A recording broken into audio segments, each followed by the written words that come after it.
안녕하세요. 오늘은 바닥에 있는 강아지를 안아서 올릴 때의 자세를 비교 분석을 해보려고 합니다.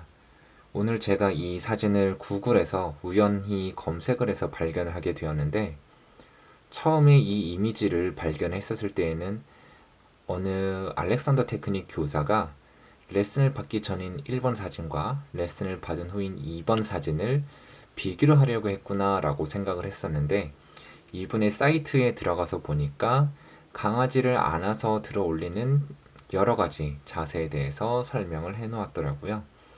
그리고 마지막에 대표적인 이미지로 1번과 2번을 이렇게 비교할 수 있게끔 올려 놓았는데, 제가 이 두 개의 사진만 놓고 이야기를 해보려고 합니다.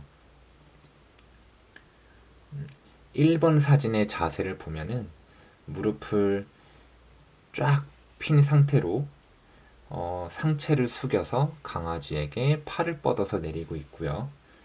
2번 자세를 보면은 무릎을 구부리고 엉덩이를 뒤로 빼서 척추가 비교적 완만하게 하여서 강아지에게 팔을 뻗고 있습니다.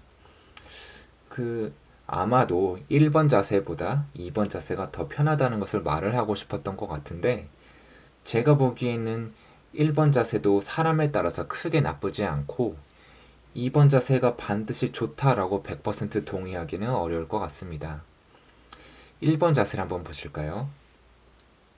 어떤 분들은 이 자세가 불편하다라고 하는 경우가 있을 수 있겠습니다. 많은 경우에 허리가 아프다라고 말을 하실 수 있을 것 같은데요. 허리가 아픈 경우에는 이 고관절이 충분히 열려 있지 않아서 고관절이 충분히 접혀지지 않다 보니까 그것이 허리를 잡아당겨서 허리에 통증을 유발하는 경우가 있을 수 있겠고요. 그렇게 되면은 힘이 허리에 걸리게 되겠지요. 그리고 두 번째 경우는 다리 뒤쪽이 당기게 되는 경우입니다. 다리 유연성이 떨어지기 때문인데, 만약에 요 정도 각도만으로도 다리 뒤쪽이 당긴다라고 한다면은 사실은 운동이 매우 절실하게 필요한 분이라고 생각해 볼 수 있겠습니다. 이 사진에서 보면은 1번 사진에서 허리에 무리하게 힘이 걸려 있지 않은데요.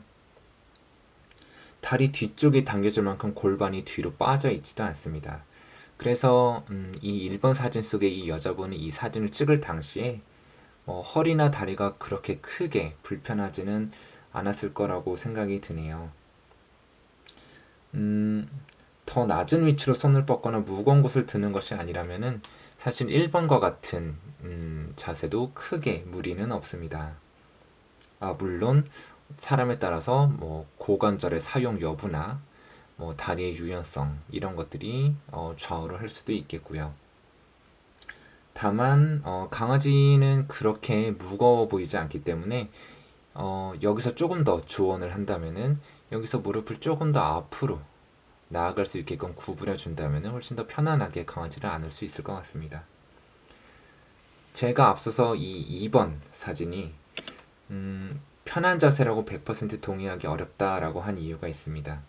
왜냐하면은 이 2번의 자세의 경우 더 불편하게 느껴질 수 있기 때문인데요. 무릎 앞에 철망이 가로막고 있어서 무릎이 움직일 수 있는 공간이 충분히 확보되지 않은 상태이다 보니까 엉덩이는 과도하게 뒤로 빠져 있고요. 그리고 그러다 보니까 상체는 좀 과하다 싶을 정도로 수평을 이루고 있지요. 그러다 보니까 체중은 발바닥 전체에 떨어지지 못하고 발바닥 뒤꿈치 쪽으로 체중이 걸려 있습니다. 많은 경우에 이 자세를 따라 하려고 하면 아마도 허벅지에 많은 힘이 걸릴 겁니다. 그리고 팔의 사용을 한번 보실까요? 역시 철망이 가로막고 있기 때문인지 팔꿈치가 바깥쪽으로 이렇게 벌어져 있는데요. 이렇게 팔꿈치가 바깥쪽으로 벌려져서 물체를 들어 올리려고 하다 보면은 어깨에 과도한 긴장이 걸리거나, 혹은 이 물체, 특히 이 강아지에게 과한 압력이 가해질 수 있습니다. 그래서 바닥에 있는 물체를 들어 올릴 때에는 이렇게 팔꿈치가 바깥쪽으로 벌려져 있기보다는 팔꿈치의 각도는 1번처럼 살짝 안으로 모여져 있는 것이 훨씬 더 효율적입니다.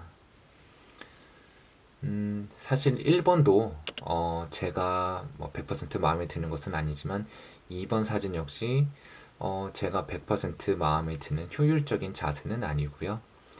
어, 제 생각에 가장 좋은 방법은 이 철망 안으로 넘어가서 쪼그려 앉아서 강아지를 편안하게 안아서 올리는 방법입니다.